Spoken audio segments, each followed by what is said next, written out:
First type basically, and first type कौन सी थी? First type was lactic fermentation, ठीक है।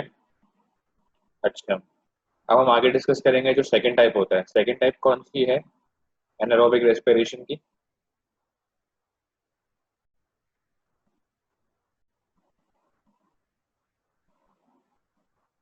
सेकंड टाइप लिखने से पहले, सेकंड टाइप पढ़ने से पहले, we must first write what happens in the first type, that is lactic fermentation. Describe lactic fermentation.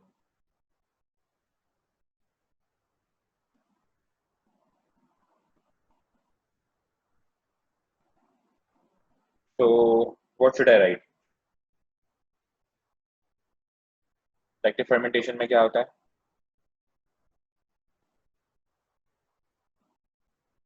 Pyruvate बन रहा है जो ग्लाइकोलाइसिस में है, वो क्या कर रहा है? Pyruvate acts as a hydrogen acceptor, ये होगा ना? हमने डिस्कस किया था लास्ट टाइम एनारोबिक रेस्पिरेशन में, जो पहली वाली एनारोबिक रेस्पिरेशन थी which is lactic fermentation.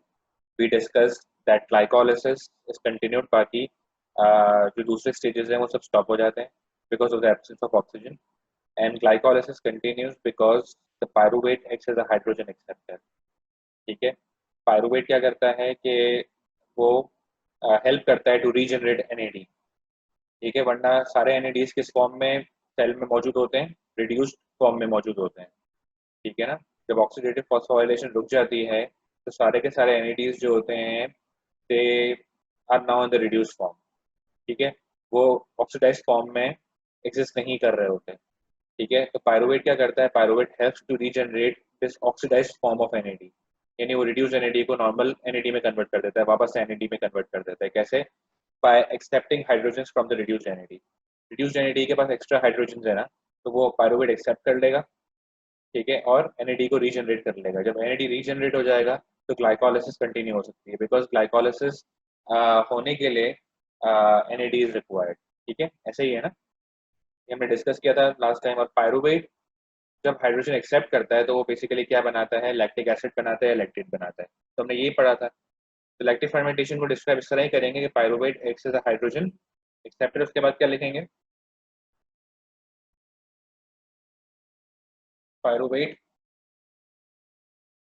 is hydrogenated, the pyruvate is converted to lactate as it picks hydrogen from reduced NAD, converting it to converting it back to NAD. ठीक है, pyruvate is converted to lactate या lactic acid as it picks hydrogen from the reduced NAD, converting it back to NAD. This reaction is catalyzed by which enzyme? कौन सा enzyme हमने discuss किया था? This reaction is catalyzed by which enzyme? Yes, guys, lactate dehydrogenase, ठीक है। Please be careful that this enzyme is not pyruvate dehydrogenase, ठीक है, this is lactate dehydrogenase, सही है। Pyruvate dehydrogenase you guys might have remember, मतलब ये है कि वो हमने कहाँ पढ़ा था? Pyruvate dehydrogenase in the link reaction, ठीक है ना। तो प्लीज बी केयरफुल दैट, मैंने ये बहुत सारे स्टूडेंट्स को नोटिस किया है that they right pyruvate dehydrogenase instead of lactate dehydrogenase। ऐसे वो क्यों करते हैं?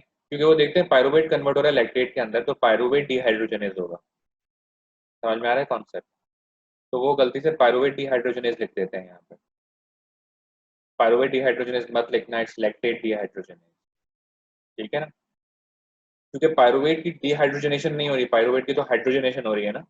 अगर आप यहाँ पे देखो तो pyruvate is gaining hydrogen, pyruvate is not losing hydrogen. तो अगर आप एक एंजाइम ऐसा लिखते हो कि पायरुवेट dehydrogenase, तो वो एंजाइम पायरुवेट से हाइड्रोजन निकालेगा, पायरुवेट के अंदर हाइड्रोजन डालेगा नहीं। कॉन्सेप्ट क्लियर हो रहा है यहाँ पे? ये एंजाइम लैक्टेट dehydrogenase है, और इसे लैक्टेट dehydrogenase क्यों बोलते हैं? Basically this enzyme is named on the reversible reaction, मतलब जो रिवर्स रिएक्शन है उस पर नाम दिया गया है इसको, कि आप लैक्टेट कि जब डिहाइड्रोजनेशन करोगे तो पायरुवेट बनेगा। समझ में आ रहा है कॉन्सेप्ट? इस एंजाइम को फॉरवर्ड रिएक्शन में नाम नहीं दिया गया है। अगर इस एंजाइम को नाम दिया जाता फॉरवर्ड रिएक्शन पे तो क्या दिया जाता? Pyruvate hydrogenase. लेकिन बायोलॉजी में हाइड्रोजिनेज एंजाइम्स जो है वो लिखा नहीं जाता, डिहाइड्रोजिनेज ही होता है। समझ में आई बात? हाइड्रोजिनेज को रिडक्टेज कहते हैं बायोलॉजी में। तो खैर मैं इतना डिटेल में नहीं जा रहा, लेकिन ये जो एंजाइम है it is named on the reverse reaction. हालांकि ये दोनों रिएक्शन कैटेलाइज करता है, फॉरवर्ड रिएक्शन भी कैटेलाइज करता है, बैकवर्ड रिएक्शन भी कैटेलाइज करता है। यानी lactate dehydrogenase can convert pyruvate to lactate. समझो बात को। Lactate dehydrogenase can convert pyruvate to lactate and it can convert lactate to pyruvate also. ये दोनों डायरेक्शंस में ये रिएक्शंस कैटेलाइज कर सकता है। लेकिन इसका नाम जो है वो रिवर्स रिएक्शन पे रखा गया है कि जब लैक्टेट की डिहाइड्रोजनेशन और पायरुवेट बन जाए, इसलिए लैक्टेट डिहाइड्रोजनेज कहते हैं। Never call it pyruvate dehydrogenase. तो basically I mentioned because the students make mistakes like these. Okay, और क्या लिखेंगे इसमें? Yes,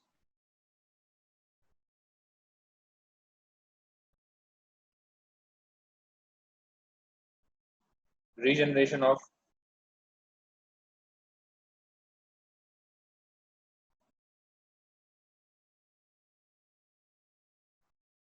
NAD keeps the glycolysis continue. It keeps the glycolysis going on. Two ATP per glucose molecule are made in lactic fermentation. कोई problem है इसके अंदर यहाँ पे?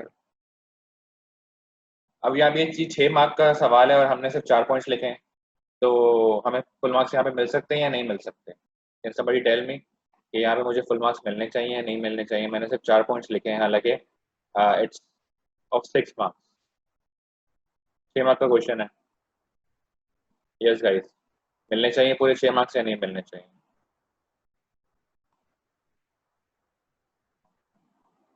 मिलने चाहिए क्योंकि जैसे मैंने लिखा ना कि pyruvate is converted to lactate, इसका 1 मार्क होगा। Pyruvate acts as a hydrogen acceptor, इसका 1 मार्क होगा। Pyruvate is converted to lactate, इसका 1 मार्क होगा। फिर हम ये कह रहे हैं कि रिड्यूस एनएडी से एनएडी में कन्वर्ट हो जाएगा, इसका 1 मार्क होगा। लैक्टेट डिहाइड्रोजनेज लिखने का 1 मार्क होगा। ठीक है। फिर हम ये बताएंगे कि क्योंकि एनएडी रीजनरेट हो रहा है तो ग्लाइकोलाइसिस चलती रहेगी, इसका 1 मार्क होगा। 2 ATP बन रहे हैं, इसका 1 मार्क होगा। तो बेसिकली हमने लिखे 4 पॉइंट्स हैं, लेकिन इसमें फर्दर बहुत सारे पॉइंट्स हैं। ठीक है ना? अच्छा, अब जो दूसरी टाइप की फर्मेंटेशन होती है, जो दूसरी टाइप की एनारोबिक रेस्पिरेशन होती है, वो कौन सी एनारोबिक रेस्पिरेशन होती है? यस गाइस, उसे हम क्या बोलते हैं? Alcoholic fermentation. अल्कोहलिक फर्मेंटेशन के जो गाइस टेल में कहाँ होती है? It occurs in yeast and roots of rice plant. हम आगे जाके राइस प्लांट्स डिस्कस करेंगे, तो उनकी रूट्स में अल्कोहलिक फर्मेंटेशन होती है और यीस्ट में अल्कोहलिक फर्मेंटेशन होती है। ठीक है ना? तो बेसिकली बहुत ज़्यादा इंपॉर्टेंट है कि you guys should know the location, यानी you should know the organisms in which alcoholic fermentation occur and organisms in which the lactic fermentation occur. ठीक है ना? देखो, एरोबिक रेस्पिरेशन तो दुनिया में जितने भी लिविंग ऑर्गेनिज्म है सब में कांस्टेंट है।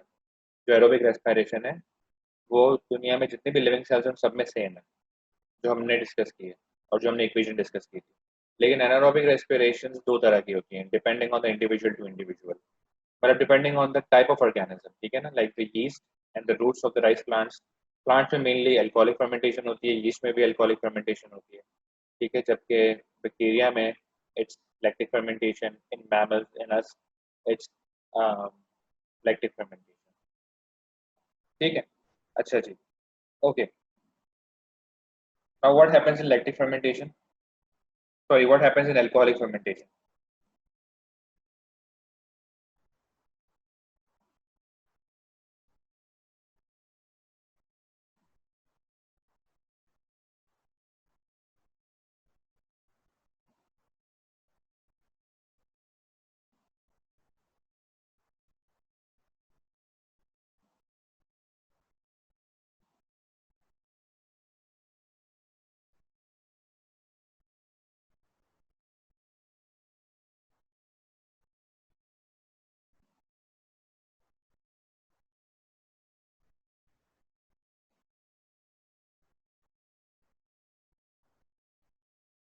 अल्कोहलिक फर्मेंटेशन कुछ डिफरेंट है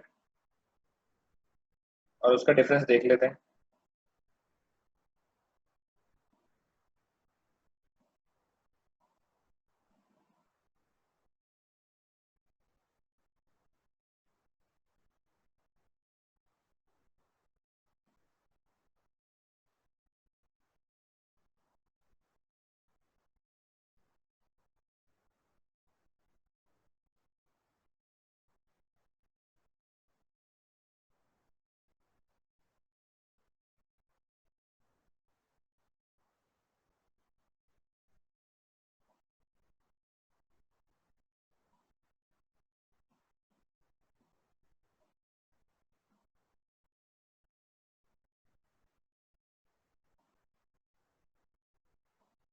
अब अल्कोहलिक फर्मेंटेशन में क्या होगा कि ग्लाइकोलाइसिस तो होगी ना obviously.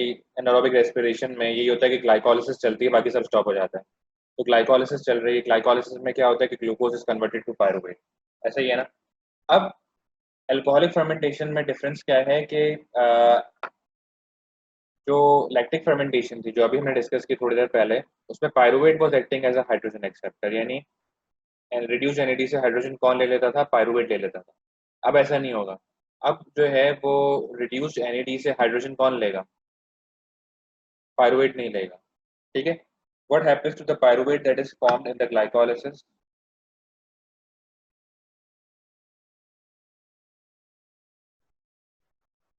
It is converted to ethanol. ethanol क्या है? ethanol is an aldehyde. ठीक है ना। तुम लोगों ने केमिस्ट्री में पढ़ा होगा ना एल्डिहाइड। तो ethanol is an aldehyde and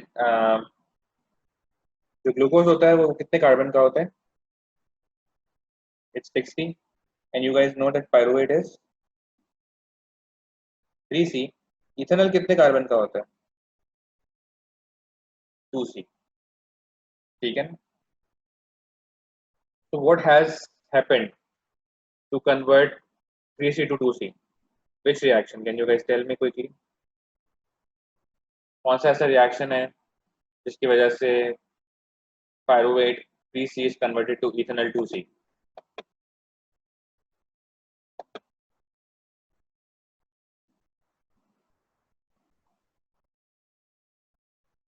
Yes guys.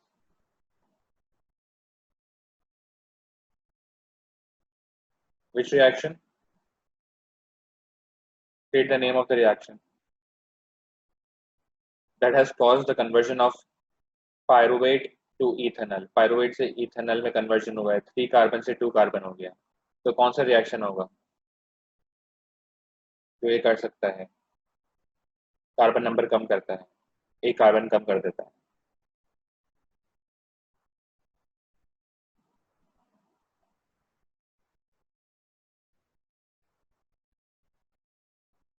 D कार्बोजेनेज। D कार्बोजेनेज क्या होता है? मतलब ए जा रहा तो एंजाइम है, लेकिन आज तक मैंने ऐसा एंजाइम सुना नहीं है कभी। मतलब कभी कभी स्टूडेंट्स क्या करते हैं, मेरी नॉलेज में इजाफा करते हैं। ऐसे ही। नो प्रॉब्लम नफीसा, मैं जो है वो ऐसे ही मजाक कर रहा था। यस। कोई बात नहीं नफीसा, लिखो, सही लिखो, क्या है ये, कौन सा रिएक्शन है?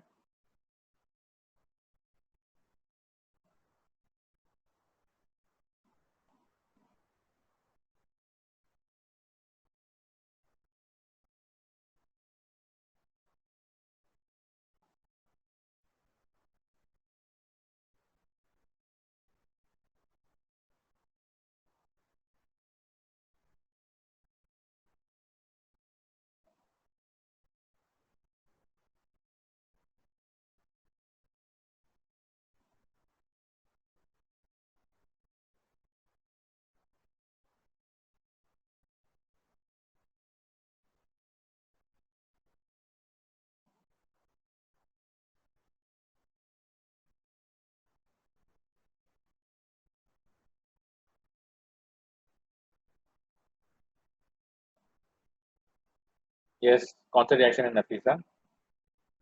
आई guess Nafisa had to write decarboxylation, right? ऐसे ही है ना। तो ये जो रिएक्शन है, ये कौन सा रिएक्शन है? It is decarboxylation. यानी व्हाट विल हैपन,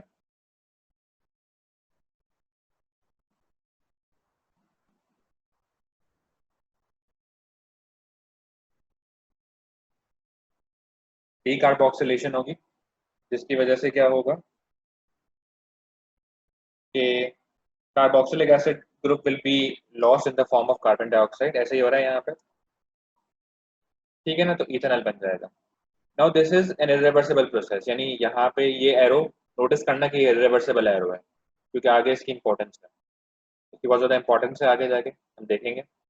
ये इरिवर्सिबल एरो है, यानी पायरुवेट अगर इथेनॉल में कन्वर्ट हो गया तो इथेनॉल वापस पायरुवेट में कन्वर्ट नहीं हो सकता। ये बहुत इंपॉर्टेंट बात है।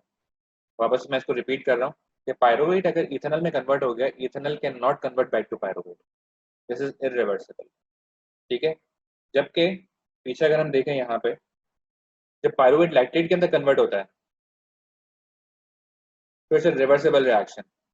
यानी पायरुवेट अगर लैक्टेट बने तो lactate can be converted back to pyruvate as well, ठीक है। जबकि यहाँ पे क्या हो रहा है कि पायरुवेट की जब डीकार्बोक्सिलेशन हो रही है and it is forming ethanol, so this is an irreversible process. Ethanol cannot be converted back to pyruvate. Then what happens to ethanol? Because pyruvate is not acting as a hydrogen acceptor now. What will act as a hydrogen acceptor? Ethanol. ठीक है ना। तो यहाँ पे ethanol will act as a hydrogen acceptor.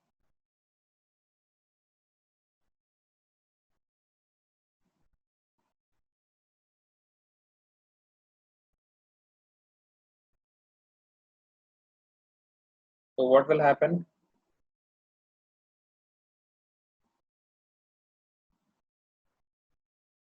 Glycolysis में क्या बनता है? NAD is converted to reduce NAD in glycolysis, right?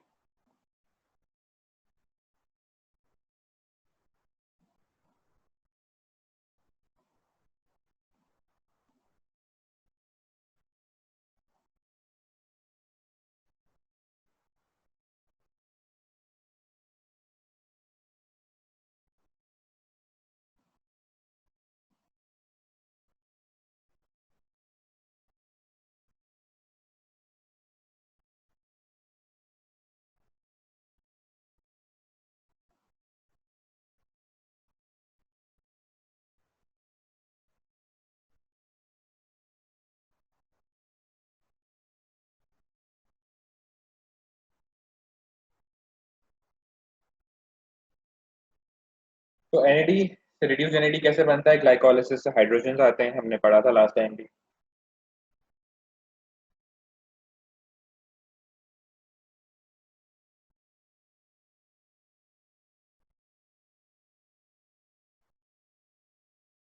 ठीक है। तो अब क्या होगा कि जब ग्लाइकोलाइसिस से हाइड्रोजन आ रहे हैं तो NAD कन्वर्ट हो रहा है रिड्यूस NAD में। अब this reduce NAD has to convert back to NAD ताकि ग्लाइकोलाइसिस चलती रहे। तो अब रिड्यूस NAD से हाइड्रोजन कौन लेगा? कौन पिकअप करेगा?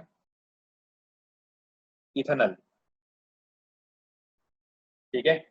And ethanol will be converted to ethanol. अगर तुम लोगों की केमिस्ट्री अच्छी है तो तुम लोगों को पता होगा कि अगर एल्डिहाइड की रिडक्शन होती है, इथेनॉल एक एल्डिहाइड है, जब भी एल्डिहाइड की रिडक्शन होती है तो क्या बनता है? अल्कोहल बनता है। अगर केमिस्ट्री तुम लोगों की अच्छी है तो तुम लोगों को ये बात पता होनी चाहिए from organic chemistry that whenever N aldehyde is reduced, alcohol is form, ठीक है। तो इथेनॉल इज एन एल्डिहाइड, जब वो रिड्यूस हो जाएगा यानी व्हेन इट गेन्स हाइड्रोजन तो इथेनॉल कन्वर्ट हो जाएगा इथेनॉल के अंदर विच इज एन अल्कोहल। तो it's two carbon alcohol. And can you guys tell me the enzyme? यहाँ पे एक एंजाइम है, यस। कौन सा एंजाइम होता है यहाँ पे? इट्स इथेनॉल डिहाइड्रोजनेज या फिर अल्कोहल डिहाइड्रोजनेज।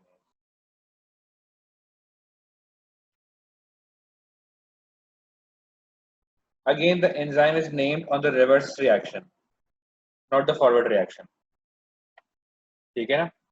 इधर भी वापस जो एंजाइम को नाम दिया गया है वो रिवर्स रिएक्शन पे दिया गया है। यानी अब जब इथेनॉल कि डिहाइड्रोजनेशन होगी, जब इथेनॉल से हाइड्रोजन निकलेंगे तो इथेनॉल बन जाएगा। तो ये भी अगेन रिवर्स रिएक्शन पे दिया था। हालांकि ये जो एंजाइम है ये दोनों फॉरवर्ड रिएक्शन भी कैटालाइज कर सकता है और बैकवर्ड रिएक्शन भी कैटालाइज कर सकता है, दोनों रिएक्शन से कैटालाइज कर रहा होता है।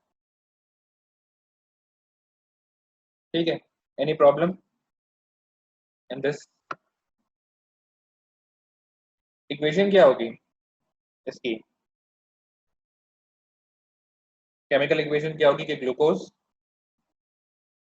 Is converted to ethanol. Ethanol का फॉर्मूला क्या है? C2H5OH। और साथ में क्या बन रही होती है? यहाँ पे कार्बन डाइऑक्साइड बन रही होती है, ऐसा ही है। ठीक है, plus how many ATP? 2 ATP। 2 ATP बनेंगे, ठीक है ना, क्योंकि अभी हम इसको बैलेंस करेंगे अच्छी तरह ना। तो यहाँ पे कितना आना चाहिए? यहाँ पे 2 आना चाहिए, यहाँ पे भी 2 आना चाहिए। तो you get how many molecules of ethanol? You get 2 molecules of ethanol. You get 1 molecule of carbon dioxide and you get 2 ATP.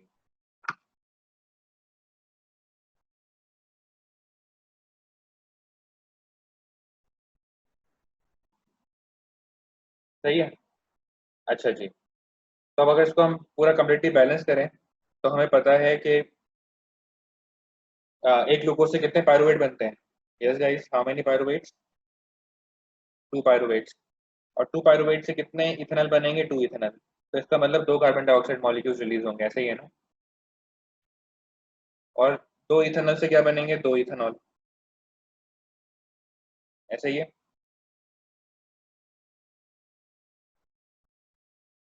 Obviously हमें पता है कि ग्लाइकोलाइसिस से कितने हाइड्रोजन आते हैं? 4 हाइड्रोजन आते हैं, क्योंकि 2 रिड्यूस एनएडी बनते हैं ना।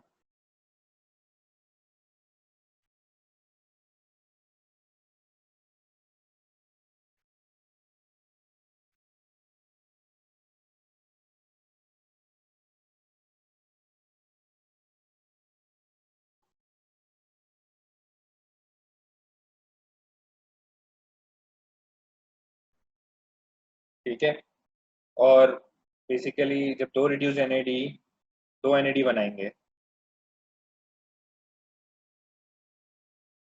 तो 4 हाइड्रोजन रिलीज होंगे ना, क्योंकि 2 हाइड्रोजन एक इथेनॉल को इथेनॉल में कन्वर्ट करते हैं। तो 2 इथेनॉल को 2 इथेनॉल में 4 हाइड्रोजन कन्वर्ट करेंगे। ठीक है, तो ये सब कुछ पूरा बैलेंस हो गया। अब एक सवाल ये आया है, क्विकली देख लेते हैं सवाल को। सवाल क्या है कि सर ये एनएडी एंड रिड्यूस एनएडी वाला पार्ट ही नहीं समझ आ रहा, व्हाई डज इट हैपन? ठीक है, सबके साथ यही मसला है। ये जो रिड्यूस एनएडी कन्वर्ट हो रहा है एनएडी के अंदर, ये पार्ट समझ में आ रहा है तुम लोगों को या नहीं आ रहा?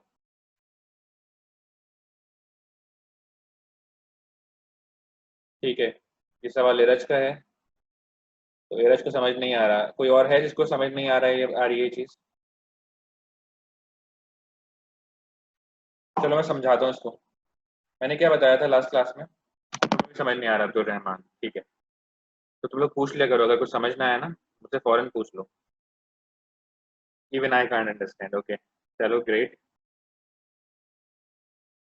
It's good that you guys at least asked. अगर नीरज नहीं पूछते तो कोई भी नहीं पूछता, राइट? तो मैं ये कह रहा हूँ कि just be confident and ask me anything you want, ठीक है ना? तो कुछ भी समझना है रोक दिया करो मुझे उसको, और समझ लिया करो। तो यहाँ पे मैंने लास्ट क्लास में डिस्कस किया था, क्या डिस्कस किया था मैंने लास्ट क्लास में?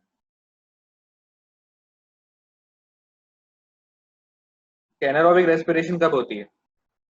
When oxygen is absent. यानी anaerobic respiration occurs in the absence of oxygen. और मैंने क्या डिस्कस किया था कि अगर ऑक्सीजन नहीं होती है, फॉर एग्जांपल यहाँ पे हम लगाते हैं क्रॉस,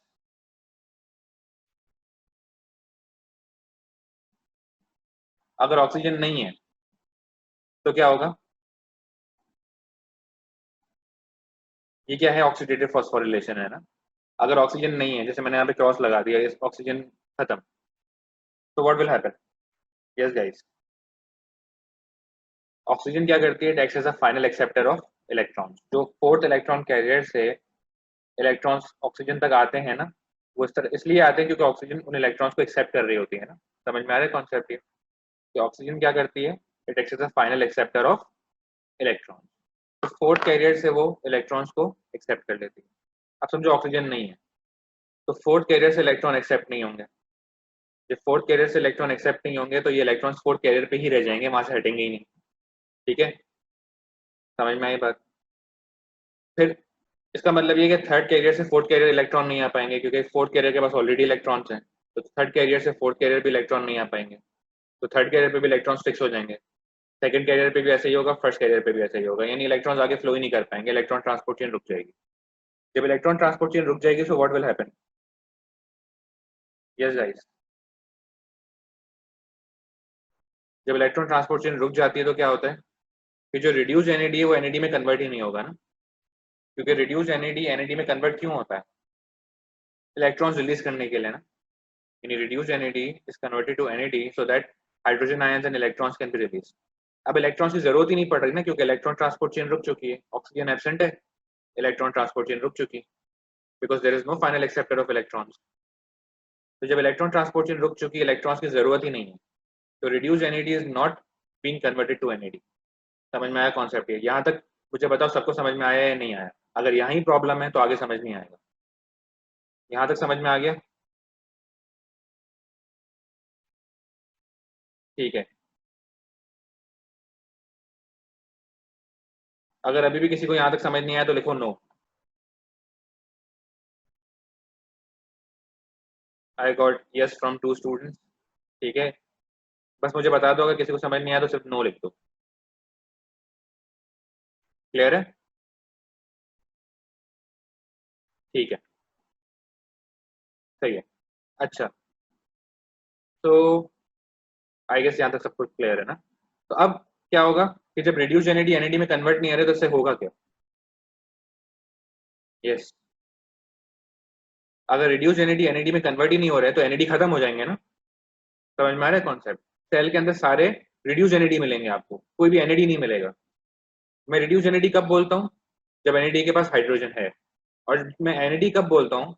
जब एनएडी के पास हाइड्रोजन नहीं है। सही है, इसको इस तरह ले लो फॉर एग्जाम्पल कि हम 10 लोग हैं और हम 10 लोग जो हैं वो वेट लिफ्ट करते हैं। ठीक है ना? समझो हम 10 लड़के हैं जो every boy picks up for example 10 kgs of weight. ठीक है ना, फॉर एग्जाम्पल। तो अगर 10 के 10 लड़कों ने 10 kg वेट उठाया हुआ है, सबने वेट उठाया हुआ है, तो सब जो है सबके पास वेट है ना, अभी कोई भी ऐसा नहीं होगा जो खाली हो। तो यहाँ पे भी कुछ ऐसा ही है कि एनएडी जो होते हैं ना उनके पास हाइड्रोजन नहीं होते, तो एनएडी का जो स्टेट होता है वो ये होता है कि देयर आर नो हाइड्रोजन। लेकिन अब क्या हुआ कि सारे एनएडीज हाइड्रोजन से फिल्ड हैं, यानी सारे रिड्यूस्ड एनएडी सेल के अंदर मौजूद है, एनएडी खत्म हो गए। ये कॉन्सेप्ट क्लियर होगा कि रिड्यूस एनएडी ही अब आपको सेल के अंदर मिलेंगे, एनएडी खत्म हो चुके। क्यों क्यों खत्म हो गया एनएडी? क्योंकि reduce NAD are not being converted to NAD, यानी एनएडी रीजनरेट नहीं हो रहे ना। नॉर्मली क्या होता है कि एनएडी रीजनरेट हो रहे होते हैं। Glycolysis link reaction crabs cycle में क्या होता है? एनएडी हाइड्रोजन पिकअप करते हैं और फिर ऑक्सीडेटिव फॉस्फोराइलेशन में जाके छोड़ देते हैं। यानी होता ये है कि एक बंदा वेट उठा रहा है एक जगह से और दूसरी जगह जाके छोड़ रहा है, तो वापस आके वेट उठा सकता है ना। यानी फॉर एग्जाम्पल मुझे एक रूम से दूसरे रूम में एक चीज ट्रांसफर करनी है, कुछ चीजें ट्रांसफर करनी है, तो मैं क्या करूंगा कि मैं चीजें उठाऊंगा, एक रूम से दूसरे रूम में लेके जाऊंगा, उनको छोड़ूंगा, फिर वापस जो है रूम में आऊंगा, कुछ चीजें वापस उठाऊंगा, फिर दूसरे रूम में जाके छोड़ के आऊंगा ना, ऐसे ही करूंगा ना। तो यहाँ पे जो एनएडीज होते हैं वो भी ये कर रहे होते हैं कि glycolysis link reaction crabs cycle से वो हाइड्रोजन उठा के कहाँ ड्रॉप कर देते हैं? ऑक्सीडेटिव फॉस्फोराइलेशन में। जब वो ड्रॉप कर देते हैं ना तो वो मजीद वापस जाके हाइड्रोजन उठा सकते हैं ना, यानी glycolysis link reaction crabs cycle तो वो हाइड्रोजन उठा कब सकते हैं? जब वो ऑक्सीडेटिव फॉस्फोराइलेशन में जाके ड्रॉप करें ना। अगर वो ऑक्सीडेटिव फॉस्फोराइलेशन में ड्रॉप ही नहीं कर रहे हैं तो वो जाके उठा सकते हैं हाइड्रोजन? नहीं उठा सकते। ये कॉन्सेप्ट क्लियर हुआ यहाँ पे? यहाँ तक क्लियर है सब कुछ या नहीं? यानी सारे एनएडीज जो होंगे सेल के अंदर सबके पास हाइड्रोजन होगा, तो अब कोई ऐसा एनएडी है ही नहीं जो हाइड्रोजन पिकअप कर सके। ये बात क्लियर हो गई? ठीक है, कोई ऐसा है जिससे ये बात क्लियर नहीं हुई हो?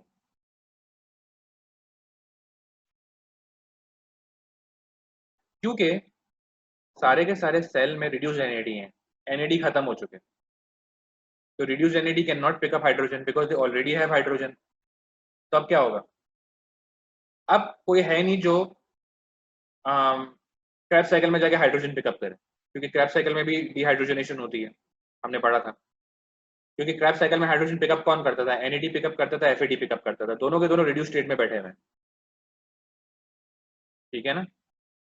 तो क्रैब्स साइकिल होगी ही नहीं, क्योंकि डिहाइड्रोजनेशन तभी होगी ना जब हाइड्रोजन कोई ना कोई कैरियर पिकअप करे, कोई कैरियर ही नहीं है हाइड्रोजन पिकअप करने के लिए, तो क्रैब्स साइकिल रुक जाती है। लिंक रिएक्शन में भी डिहाइड्रोजनेशन होती है, तो लिंक रिएक्शन भी रुक जाएगा, ग्लाइकोलिसिस भी रुक जाएगी। लेकिन ग्लाइकोलिसिस को कंटिन्यू रखने के दो तरीके हैं। क्या तरीके हैं कि भाई देखो, समझो कि मैंने वेट उठा लिया और मैं एक रूम से दूसरे रूम में चला गया, ठीक है, समझ में आई बात। अब जब तक मैं वो वेट ड्रॉप नहीं करूंगा, मैं वापस से, समझो ये एक रूम 1 है और रूम 2 है, तो रूम 1 से मैंने वेट उठाया और मैं रूम 2 तक चला गया हूँ, लेकिन मैंने रूम 2 में वेट पकड़ के रखा हुआ है, मैंने उसको ड्रॉप ही नहीं किया, तो मैं वापस रूम 1 में जाके वापस से वेट नहीं उठा सकता ना, जो दूसरा वेट होगा कोई भी, ठीक है, समझ में आ रही है बात। अब हो ये सकता है कि मेरा वेट कोई और उठा ले और मैं जाके वापस से रूम 1 में थोड़ा सा वेट और उठा लूँ, समझ में आ रहा है कॉन्सेप्ट ये। तो रिड्यूस एनएडी जो है वो क्या करते हैं कि वो उनसे हाइड्रोजन लूज नहीं किए जा रहे, क्योंकि ऑक्सीडेटिव फॉस्फोराइलेशन नहीं हो रही। वैसे हाइड्रोजन पिकअप कौन कर रहा है, ऑक्सीजन पिकअप कर रही है ना हाइड्रोजन, यानी वो इलेक्ट्रॉन्स और हाइड्रोजन आयंस को पिकअप कर रहे हैं, तो हम कह सकते हैं कि oxygen is picking up hydrogen, ऐसे ही है ना, oxygen is picking up electrons and hydrogen ions, तो हम कलेक्टिवली कह सकते हैं कि oxygen is picking up hydrogen. तो वैसे तो ऑक्सीजन होती है हाइड्रोजन एक्सेप्टर, लेकिन ऑक्सीजन नहीं है, ऑक्सीजन हाइड्रोजन एक्सेप्टर अभी एक्ट नहीं कर रही क्योंकि ऑक्सीजन है ही नहीं, तो क्या होगा, कोई ना कोई और हाइड्रोजन एक्सेप्टर होगा जो रिड्यूस एनएडी को एनएडी में कन्वर्ट करेगा। वो क्या होगा, इट कुड बी पायरुवेट, यानी समझो क्या हुआ कि मैंने वेट उठाया, मैं एक रूम से दूसरे रूम में गया, लेकिन दूसरे रूम में मैं वेट ड्रॉप नहीं कर पा रहा। अब फॉर एग्जाम्पल मेरा भाई है, उसने मुझे बोला तुम मुझे ये चीजें दे दो, तुम दूसरी चीजें उठा के लेके आओ, तो मेरा भाई क्या हुआ यहाँ पे, for example I am NAD, I picked up the weight, I picked up hydrogen, ठीक है, एंड मैं रिड्यूस एनएडी बन गया। अब मैं जा रहा हूँ, ठीक है, so I am not able to drop hydrogen, because वैसे तो मैं हाइड्रोजन ऑक्सीजन को देता था, अब ऑक्सीजन नहीं है, तो मैं हाइड्रोजन किसको दूंगा, किसी न किसी और सब्सटेंस को दूंगा जो हाइड्रोजन पिकअप कर सकता है। तो for example there is my brother known as pyruvate, तो मैंने उसे अपना हाइड्रोजन दे दिया और मैं किस पे कन्वर्ट हो गया, एनएडी में कन्वर्ट हो गया। अब मैं जाके मजीद हाइड्रोजन पिकअप कर सकता हूँ ना, यानी समझो मैं क्या था, एनएडी, मैंने ग्लाइकोलाइसिस से हाइड्रोजन पिकअप की थी, ठीक है, और ये हाइड्रोजन मुझे ड्रॉप करनी थी ऑक्सीडेटिव फॉस्फोराइलेशन में, लेकिन ऑक्सीडेटिव फॉस्फोराइलेशन नहीं हो रही, तो अब मैं ये हाइड्रोजन कहाँ ड्रॉप करूँ, मैंने पायरुवेट को दे दी, पायरुवेट ने बोला ठीक है मुझे दे दो, कोई मसला नहीं, पायरुवेट ने हाइड्रोजन ले ली, वो कन्वर्ट हो गया लैक्टेट के अंदर, और मैं किस में कन्वर्ट हो गया, वापस एनएडी के अंदर। अब मैं वापस जाके ग्लाइकोलाइसिस से हाइड्रोजन पिकअप कर सकता हूँ, समझ में आई, तो ग्लाइकोलाइसिस चलती रहेगी। सोचो कि अगर पायरुवेट यहाँ पे हाइड्रोजन एक्सेप्ट नहीं करता तो क्या होता, अगर पायरुवेट यहाँ पे हाइड्रोजन एक्सेप्ट नहीं करता तो क्या होता, एनएडी रिड्यूस फॉर्म में रहता और वो कन्वर्ट नहीं होता ऑक्सीडाइज फॉर्म में, समझ में आई बात। और अगर वो ऑक्सीडाइज फॉर्म में कन्वर्ट नहीं होता तो वो ग्लाइकोलाइसिस से हाइड्रोजन पिकअप नहीं कर पाता, तो ग्लाइकोलाइसिस रुक जाती, चलती नहीं, समझ में आ रहा है कॉन्सेप्ट। सारे stages Krebs cycle link reaction रुक चुके हैं, लेकिन ग्लाइकोलाइसिस स्टिल चलता है, क्यों, क्योंकि pyruvate can act as a hydrogen acceptor, ठीक है, समझ में आया कॉन्सेप्ट यहाँ पे। अब मुझे बताओ बातें क्लियर हैं या अभी भी कोई प्रॉब्लम है, is there any problem guys till now.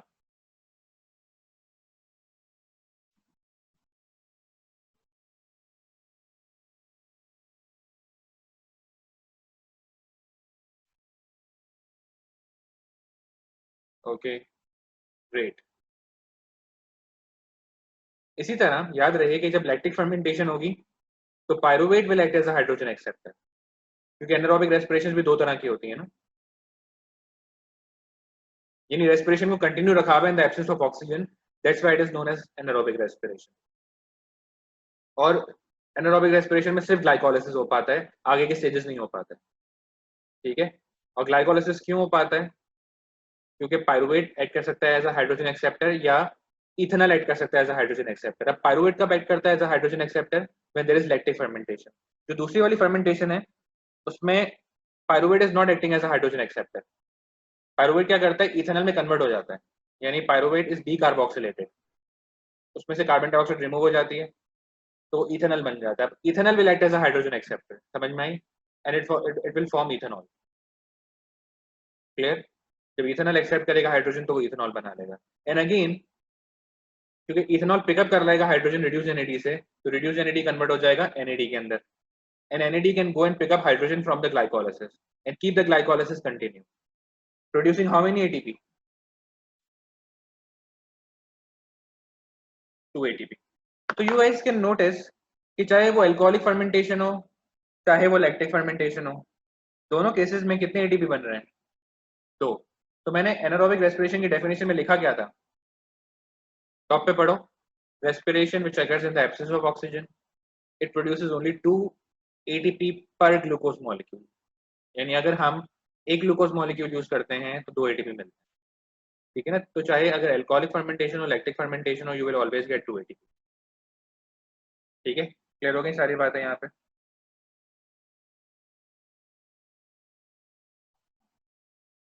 Clear?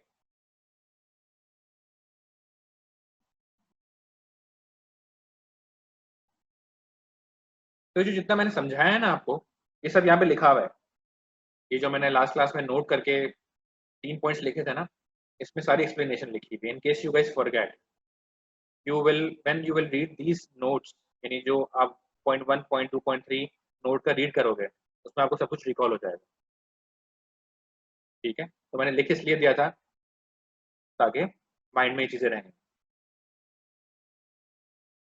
अब सवाल नेक्स्ट है, वो क्या है? Describe the process of, describe alcoholic fermentation. So can you guys describe alcoholic fermentation? What point should I write?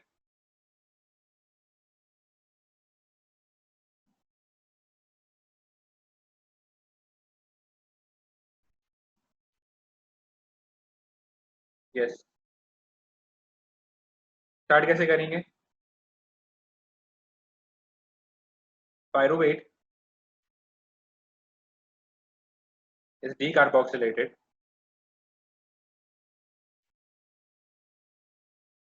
to ethanol. You have to tell that pyruvate is 3 carbon and ethanol is 2 carbon. सही है?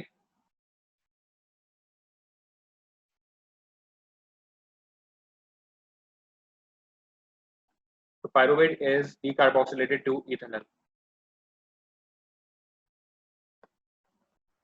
ठीक है, एरज ने मुझसे पूछा है कि sir इसमें लोकेशन नहीं बताते। Can you guys tell me anaerobic respiration की लोकेशन क्या है? एनारोबिक रेस्पिरेशन की लोकेशन क्या है? Yes guys,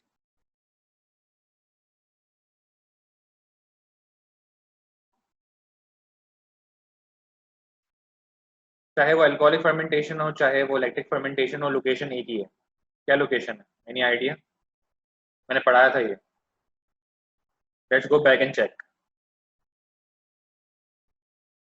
No, mammalian muscles and bacteria, yeast and roots of rice plant। Okay, ये लोकेशन नहीं है गाइस। जो तुम लोग आंसर कर रहे हो वो लोकेशन नहीं कहेंगे, क्यों? मैमल लोकेशन है या मैमल ऑर्गेनिज्म है? जैसे मैंने लिखा है यहाँ पे कि lactic fermentation occurs in mammalian muscles and bacteria. Bacteria के अंदर होती है, यानी बैक्टीरिया ऑर्गेनिजम्स हैं, और मैमेलियन मसल्स के अंदर होती है, चलो मैमल्स के अंदर होती है। तो लोकेशन जब हम लिखते हैं ना, हमेशा याद रखो, कोई मसला नहीं है, तो मैं करेक्ट कर रहा हूँ यहाँ पे कि जब भी लोकेशन की बात होती है ना तो you have to tell the location in the cell, कि सेल में कहाँ लोकेशन होती है। ठीक है ना? मेम्ब्रेन मसल्स है ना, मसल तो एक पूरा टिश्यू है, उसके अंदर बहुत सारे सेल्स हैं, सेल्स के अंदर हो रही है ये एनारोबिक रेस्पिरेशन। रेस्पिरेशन हमेशा सेल्स के अंदर होती है। ठीक है ना? साइटोसोल, वेरी गुड मामूल, साइटोसोल में या साइटोप्लाज्म के अंदर होती है एनारोबिक रेस्पिरेशन। सेल्यूलर लोकेशन मैंने पूछी थी ना, ठीक है। तो लोकेशन की जब भी बात होती है तो बताओ सेल्यूलर लोकेशन। और जब मैं बोलूँ कि किन ऑर्गेनिजम्स में होती है तो तुम बोलोगे मैमल्स में होती है, बैक्टीरिया में होती है लैक्टिक फर्मेंटेशन, और ईस्ट में और प्लांट्स में क्या होती है alcoholic fermentation. These are the organisms, but location is always. तुमने 2 बार साइटोप्लाज्म लिखा था, यहाँ पे आया नहीं है।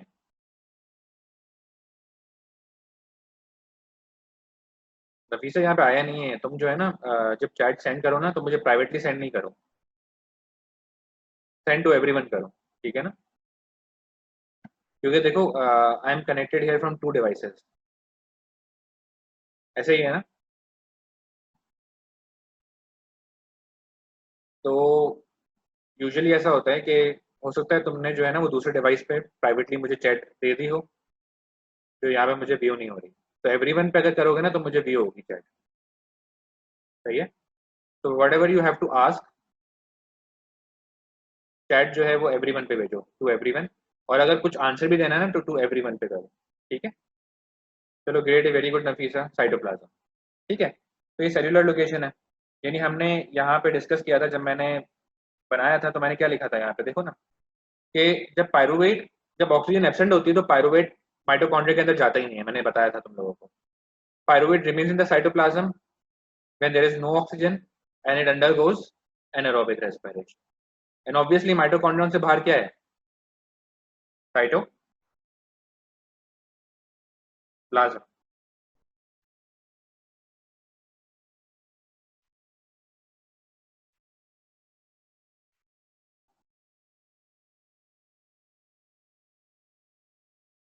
ठीक है।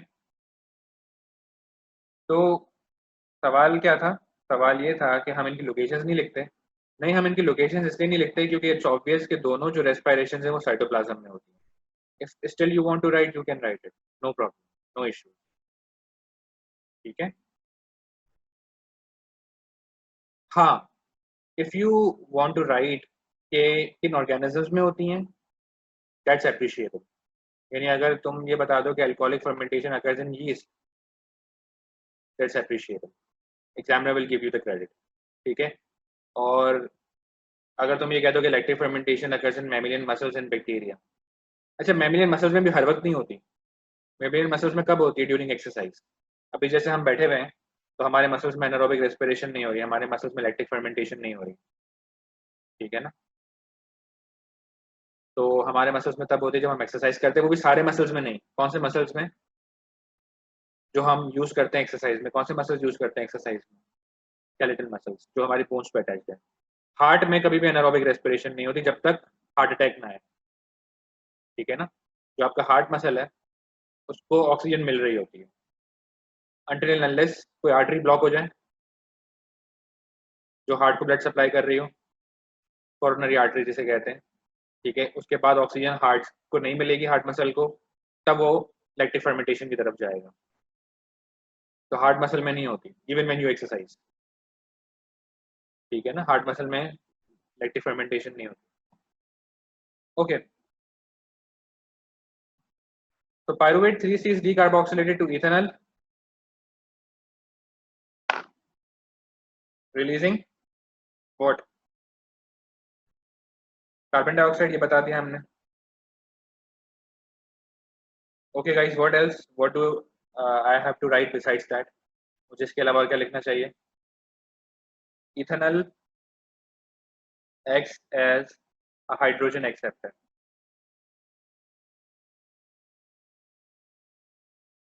अब कॉमन मिस्टेक जो मैं बताऊं स्टूडेंट्स की वो क्या है, what is the common mistake.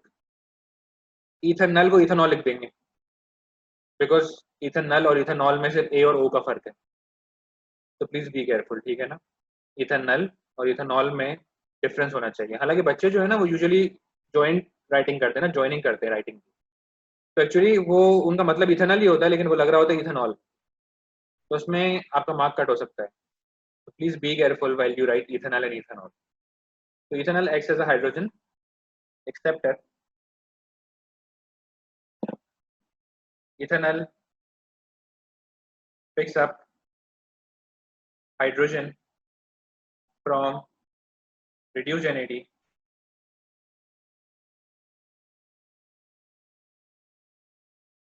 ethanol is converted to ethanol as it picks up hydrogen from reduced NAD, converting it to NAD. अब क्या होगा? यस, नेक्स्ट स्टेप में क्या लिखेंगे? नेक्स्ट पॉइंट क्या लिखना चाहिए? Regeneration of NAD keeps the glycolysis going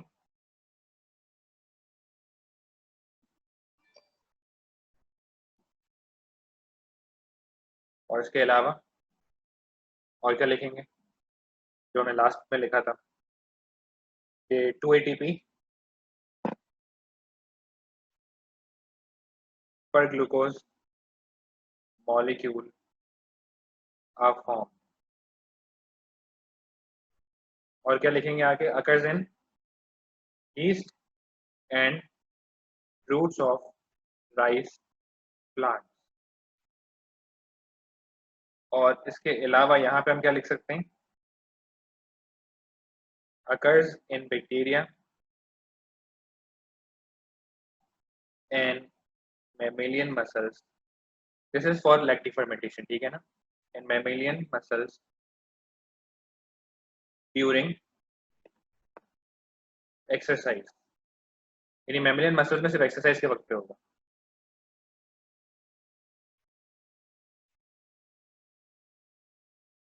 और वो भी स्पेसिफिकली मैंने क्लियर कर दिया था कौन से मसल्स? Skeletal muscles. ओके, अब सवाल पेपर में आता है एक और question. State the differences between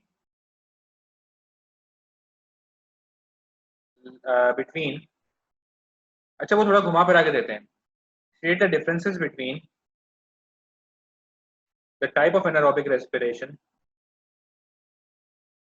या state the difference between the anaerobic respirations occurring in yeast and mammalian muscles during exercise. यानी ना उन्होंने लैक्टिक फर्मेंटेशन का जिक्र किया ना अल्कोहलिक फर्मेंटेशन का जिक्र किया. सिंपली तुमसे पूछा कि state the differences between the anaerobic respiration occurring in yeast and mammalian muscles during exercise. So the question is of 8 marks. Can you guys answer? तो इसको आंसर करने का तरीका क्या है? Yes.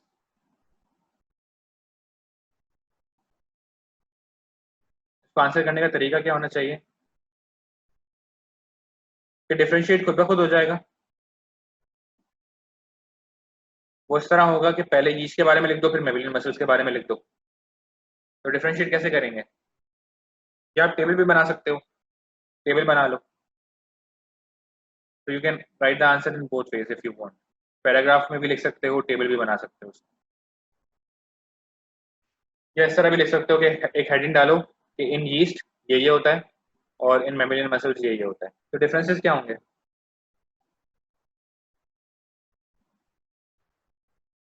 मैं टेबल बना रहा हूँ यहाँ पे क्योंकि टेबल तुम लोगों के लिए याद करने के लिए आसान होगी ना. लेकिन तुम लोग टेबल चाहो तो पेपर पे बना सकते हो. अगर नहीं भी बना रहे तो तुम इसको पैराग्राफ फॉर्म में भी लिख सकते हो. Yes. So can you guys tell me the difference? There are a lot of differences. क्या differences होंगे?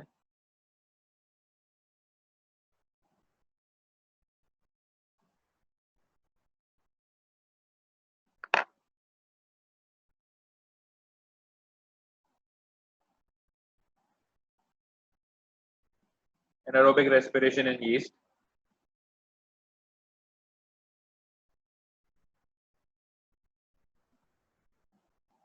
and anaerobic respiration in mammalian muscles। ठीक है, तो दोनों में डिफरेंसेस क्या होंगे? Number one,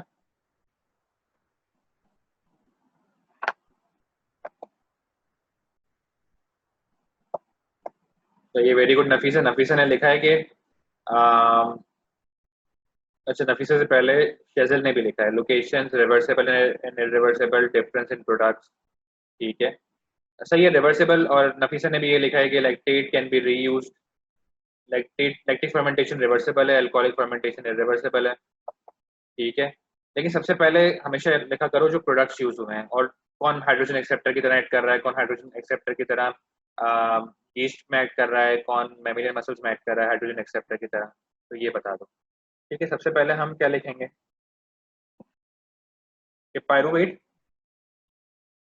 pyruvate is D carboxylated, ऐसा ही है ना? जो ईस्ट में एनारोबिक रेस्पिरेशन होती है ना, उसमें पायरुवेट डी कार्बोक्सिलेट होता है, यानी वो एल्कोहलिक फर्मेंटेशन है। जबकि जो एनारोबिक रेस्पिरेशन मेमिलियन मसल्स में हो रही है वो लैक्टिक फर्मेंटेशन है, उसमें पायरुवेट डी कार्बोक्सिलेट नहीं होता। तो मेंशन कर दो कि pyruvate is not D carboxylated. ये आप तब लिख रहे हो जब आप टेबल बना रहे हो। आप पैराग्राफ में लिखोगे तो पैराग्राफ में ये लिख सकते हो कि इन anaerobic respiration in yeast pyruvate is decarboxylated, whereas this does not happen in mammalian muscles। Okay, second point क्या होगा?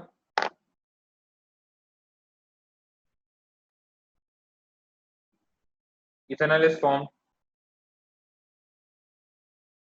अच्छा चलो सही है, हम ये लिख सकते हैं कि ethanol acts as a hydrogen acceptor।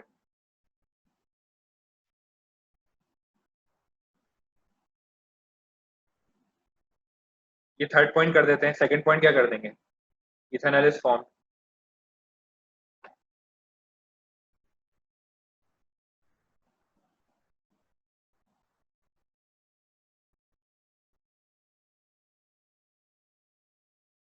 ये थर्ड पॉइंट हो जाएगा। जबकि हम वहां पे क्या लिखेंगे?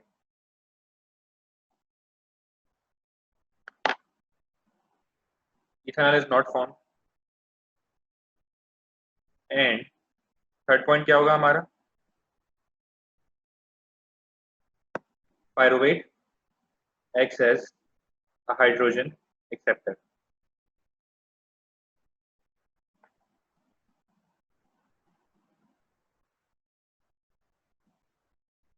ठीक है, तो ये डिफरेंशिएटिंग पॉइंट्स हो गए, इसके अलावा और क्या डिफरेंशिएटिंग पॉइंट्स हो सकते हैं?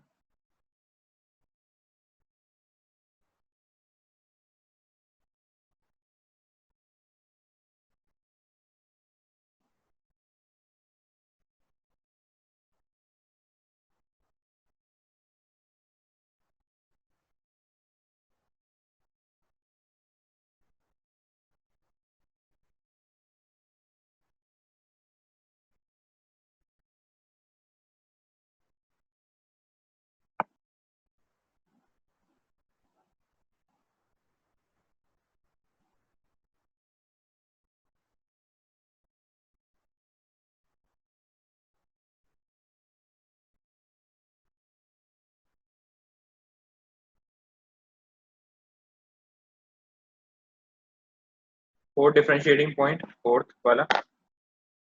हम्म, तो और क्या डिफरेंशिएटिंग पॉइंट हो सकता है?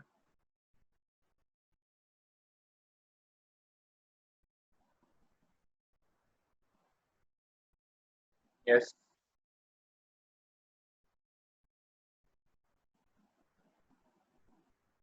अल्कोहल डिहाइड्रोजनेज, या फिर इथेनॉल डिहाइड्रोजनेज इज यूज्ड। आपने एंजाइम की बात कर दी।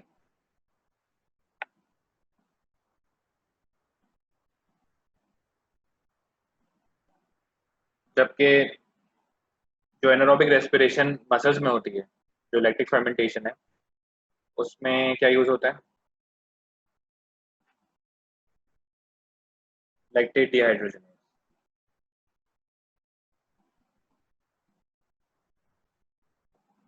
Okay, what are the other points? अब जैसे नफीसा और रज ने बताया था रिवर्सिबल का, तो अच्छा इससे पहले एक और चीज लिख लें कि इथेनॉल इज प्रोड्यूस्ड,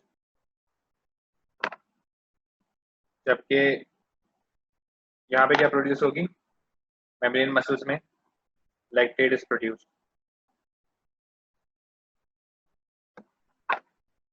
ओके, और क्या डिफरेंसेस हैं?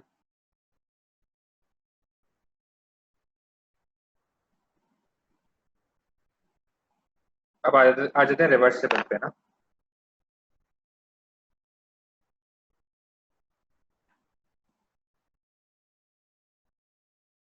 इरिवर्सिबल यानी ethanol can not be converted back to pyruvate. ठीक है, यानी फाइनल प्रोडक्ट इथेनॉल है ना, तो फाइनल प्रोडक्ट जो इथेनॉल है वो कन्वर्ट नहीं हो सकता वापस पायरुवेट के अंदर। इथेनॉल कन्वर्ट हो सकती है इथेनॉल के अंदर, यानी इथेनॉल वापस इथेनॉल में जा सकती है, लेकिन इथेनॉल पायरुवेट में नहीं जा सकता, यानी इथेनॉल पायरुवेट में कन्वर्ट नहीं हो सकता, जबकि यहाँ पे लैक्टेट पायरुवेट में कन्वर्ट हो सकता है। तो बस यही है। हम यहाँ पे क्या लिखेंगे लैक्टिक फर्मेंटेशन के केस में? Reversible, lactate can be converted back to pyruvate।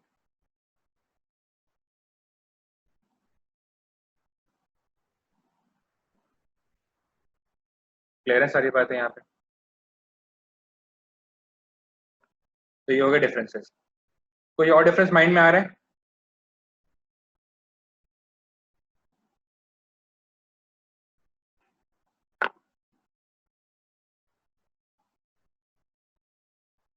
Carbon dioxide is produced and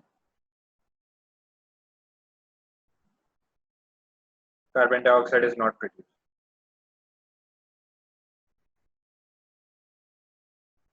can you guys tell me the similarity? जैसे अभी तो डिफरेंसेस का क्वेश्चन था ना, can you guys tell me the question of the similarity?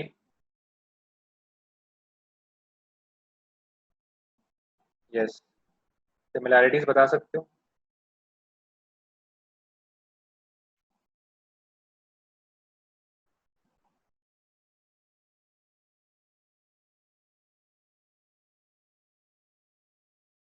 Yes guys, similarities between the two processes.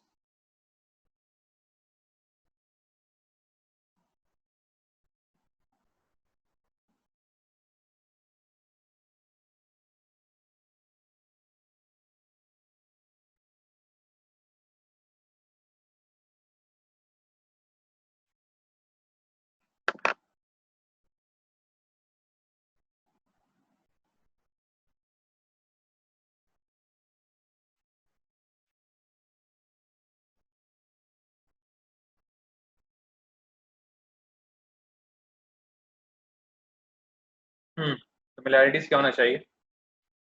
क्या होनी चाहिए similarities?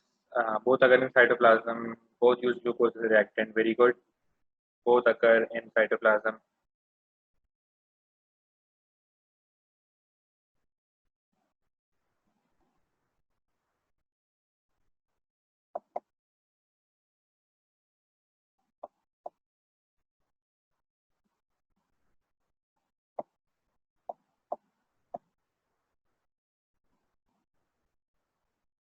ठीक है, मामूर का मैसेज आया है कि बारिश की वजह से लाइट चली गई है, mobile data is about to finish.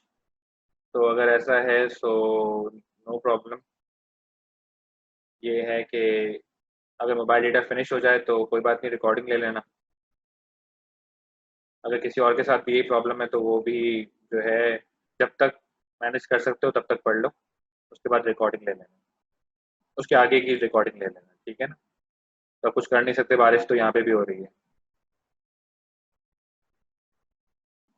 Okay, इसके अलावा जो है, हाँ,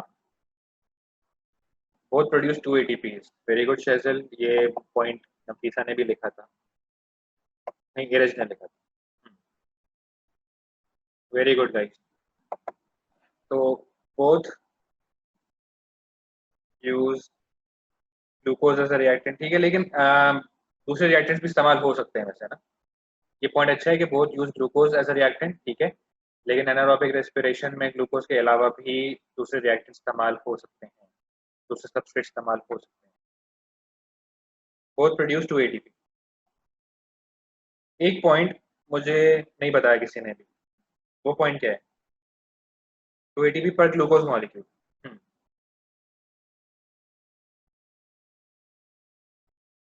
एक पॉइंट का मैं वेट कर रहा हूँ, कोई अच्छा बच्चा एक पॉइंट बताए।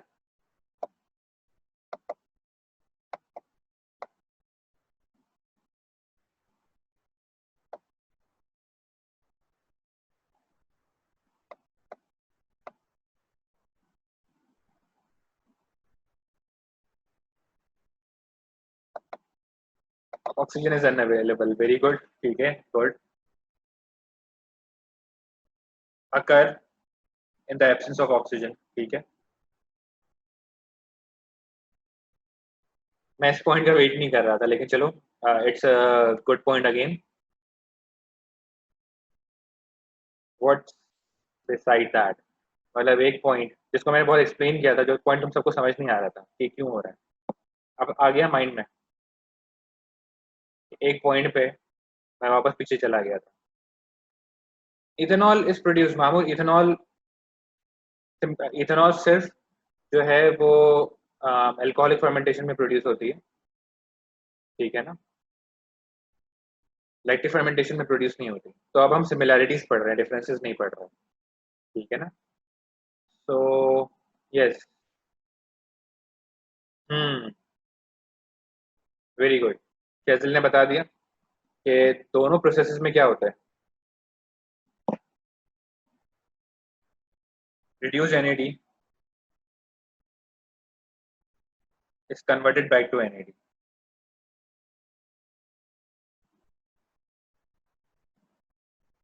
ठीक है, समझ में आई बात। तो reduce NAD is converted to NAD, या आप ये कह सकते हो कि NAD is regenerated.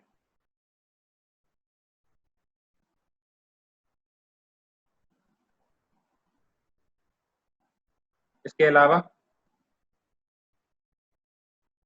both in both types of anaerobic respiration,